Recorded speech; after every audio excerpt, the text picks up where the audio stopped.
वंदे पुरुषोत्तमम परम प्रेममय श्री श्री ठाकुर जी की वाणी। आलोचना प्रसंग प्रथम खंड से एकांश। तपोवन के शिक्षक वृंद आज प्रातःकाल से ही श्री श्री ठाकुर के निकट ताशु में बैठे हुए हैं। श्री श्री ठाकुर अभी अभी सोकर उठे हैं। वे भी मानो प्रतीक्षा में बैठे हैं। एक एक कर लोग आ रहे हैं। श्री श्री ठाकुर प्रसन्नचित्त मुद्रा में सभी से पूछते हैं, अमुक भाई है? बैठ जाएं। काफी ठंडक पड़ रही है, सभी सिमट कर बैठ जाएं।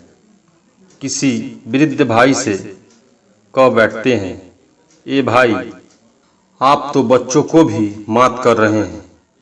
इतनी ठंडक में भी यहाँ पहुँच गए हैं। आप तो दिन ब दिन युवा होते जा रहे हैं।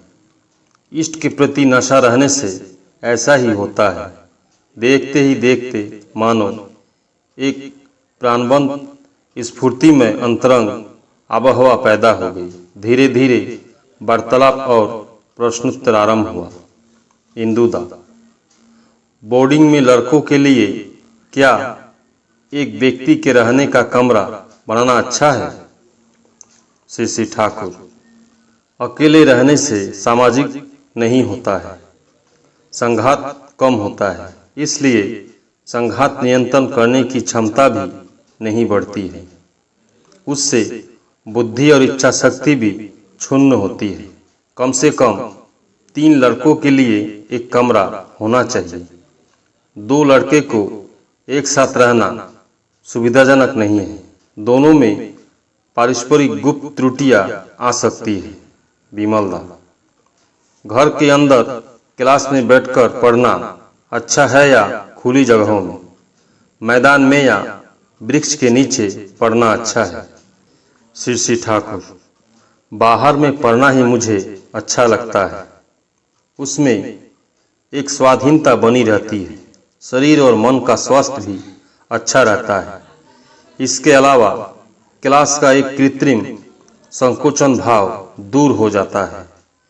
प्रकृति के साथ अपना एक संपर्क भी धीरे धीरे स्थापित हो सकता है।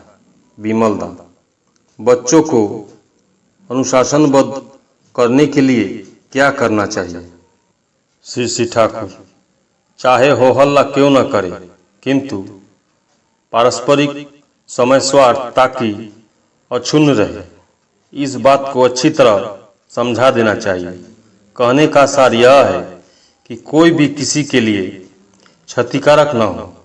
बुद्धि रहेगी प्रत्येक को बढ़ाना, दूसरे की अच्छाई को उपभोग करना और उसमें सहायता करना।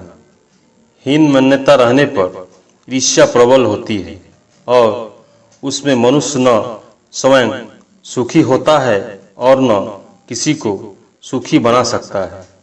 वास्तव में दूसरे को अपना व्यक्ति के जैसा ही समझना एवं अपने स्वार्थबोध में प्रत्येक का सत्ता स्वार्थी बनना ही है अनुशासनबद्धता का उत्सारक। उस समय वे उच्छल प्राण चांचल्य में भी असुविधा या विशृंखला के कारण नहीं बनेंगे। एक आदर्श के प्रति अनुराग के जरिए ही पारस्परिक समस्वार्थ के विषय में यह बुधानुकंपित बढ़ता है। शिक्षक कर्मिष्ठ तपस्या में जितना ही स्प्राण होंगे उतना ही छात्रों में वैसा भाव संचारित होगा। अनुशासन की जड़ में शिष्यत्व है। नगेंदा, शासन किस प्रकार करना चाहिए? श्री श्री ठाकुर, शासन का अर्थ मारपीट नहीं है, बल्कि संयमन नियंत्रण करना है। यदि शिक्षक के प्रति छात्रों में लगन रहती है तो वे ऐसा कोई काम नहीं करना चाहते हैं जिससे उनके शिक्षक असंतुष्ट हो सकते हैं। ऐसी लगन ही उन्हें अनुशासित कर देती है। चाहे कोई जैसा भी अन्याय क्यों न करे, उसका मूल कारण क्या है, इस बात का पता लगाना होगा एवं जिस कमी के कारण वह अन्याय करता है उसे परिपूर्ण करने की चेष्टा करनी होगी। वंशगति से जो दोष आता है उसे दूर करना कठिन हो जाता है। परिवेशिक पोषण में मूल के कारण जो दोष पैदा होता है, सहानुभूति सहित परिचालना करने से उसे बहुत कुछ सुधारा जा सकता है। वैशिष्ट के अनुसार जिस प्रकार पोषण तोषण करना चाहिए, उसी प्रकार शासन में भी वैशिष्ट और प्रकृति पर ध्यान रखना चाहिए, तभी शासन की मात्रा और क्रम ठीक रहते हैं। सभी के साथ एक ही तरह का व्यवहार करने से काम नहीं होता है। कठोर शासन करने के लिए भी शोषण और तोषण का उपयुक्त समावेश होना चाहिए। भूदेव, कठिन विषयों को किस प्रकार सहज और सरल बनाया जाए?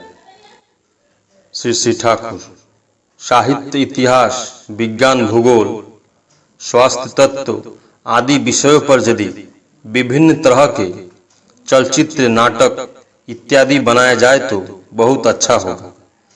चाहे कोई भी विषय छात्रों को क्यों न पढ़ाओ, यदि ऐसे ढंग से इन बातों का एक नाटकीय अभिव्यक्ति दे सको तो वह अच्छा लगेगा ही। उस समय देखोगे कि कठिन विषय भी उन लोगों के लिए सहज हो जाएगा। वास्तविक जीवन के साथ सभी चीज़ों का संबंध भी दिखा देना चाहिए। इज्जत, शिक्षक के करनीय के विषय में आपने जो कहा, क्या वह हम लोगों के द्वारा संभव है? श्री ठाकुर, क्यों नहीं संभव होगा? थोड़ी भी इच्छा और साधारण बुद्धि रहने से ही संभव है। अपक्षपात पर्यवेक्षण से साधारण बुद्धि बढ़ा करता है। जैसे मेटेरिया मेडिका की सारी औषधियों का डॉक्टर व्यवहार किए नहीं रहता है, फिर भी कुछ दवाओं की आजमाइश की हुई रहती है। इसलिए नए रोग को देखकर यह अनुमान लगा लेता है कि कौन सी दवा देनी होगी। आदर्श के प्रति गंभीर भाव से आनत रहने पर भी प्रवृत्ति से सवा हाथ ऊपर रहा जा सकता है। उस समय ही सही ढंग से पर्यवेक्षण किया जा सकता है, अन्यथा प्रवृत्ति अभिभूति के कारण बहुत सी चीजें हमारी दृष्टि में नहीं पड़ती है। किसी एक चीज को अच्छी तरह अनुधावन करने पर भी हमें जो जानकारी प्राप्त होती है, उससे संबंधित अनुभव को ही बोधि करते हैं। बिना किए जानकारी प्राप्त नहीं होती है। करने के माध्यम से जो संहत बोध होता है, उसे ही हम जानकारी कह सकते हैं। जो लड़का पढ़ने लिखने में तेज है, उसे हम अच्छा लड़का कहते हैं, किंतु अच्छा लड़का का अर्थ है लाभजनक रूप से कर्मठ लड़का। अपने एवं पारिपार्श्विक के हित के लिए लाभजनक। धुरजटीदा, पेड़ से फल क्यों गिरते हैं, यह बात न्यूटन के मस्तिष्क में ही क्यों आई? दूसरे के मस्तिष्क में यह बात क्यों नहीं आई? श्री ठाकुर, सक्रिय मस्तिष्क का लक्षण है जिज्ञासु रहना। जिज्ञासु होने पर ही ऐसा होता है। जिसका जैसा इंटरेस्ट होता है, उसकी अनुसंधित्सा वैसी ही होती है। कोई व्यक्ति यदि किसी खास दिशा में अंतर्राष्ट्रीय और जिज्ञासु होता है, तो उसकी नज़र दूसरी दिशा की घटना पर नहीं पड़ती है। बहुतों में मुश्किल ही जिज्ञासु भाव देखी नहीं जाती है। वे बोधहीन बने रहते हैं। उसका भी कारण होता है। संभव है कि कहीं आघात पाकर उनकी जिज्ञासु झोंक दब गई। वंश परंपरा के माध्यम से भी बोधहीनता संचारित होती है।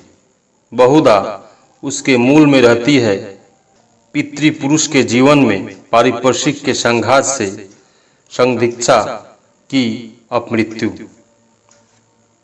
विजेंद्र दा, अस्वस्थ है, इसलिए श्री ठाकुर ने देवी को उनकी खोज खबर लेने के लिए भेज दिया है।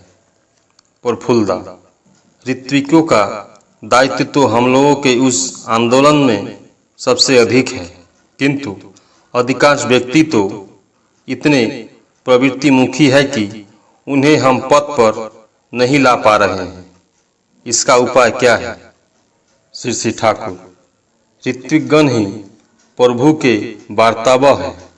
यदि वे इष्ट के साथ एकतान में रहे तो उस समय ऐसा एक सूक्ष्म श्रवण तंत्र की तरह समावेश होता है कि वह इष्टानुप्रेरणा ही मानो मनुष्य को आगे लिए चलती है। जहाँ जिस प्रकार आचार आचरण बोल चाल व्यवहार आवश्यक है, वहाँ वैसा त्रुटि रहित भाव से होता रहता है। उस समय वे असंभव को संभव कर सकते हैं। चाहे जितने भी बुरे व्यक्ति हो, सभी में बचने की क्षुधा रहती ही है। कामुक काम की सेवा करते हुए भी बचना चाहता है, मरना नहीं चाहता है। लोभी जिस प्रकार खाना चाहता है, उसी प्रकार बचना भी चाहता है। यदि नहीं बचे तो खाएगा कैसे? बचने का आग्रह ही साधारण आधार है।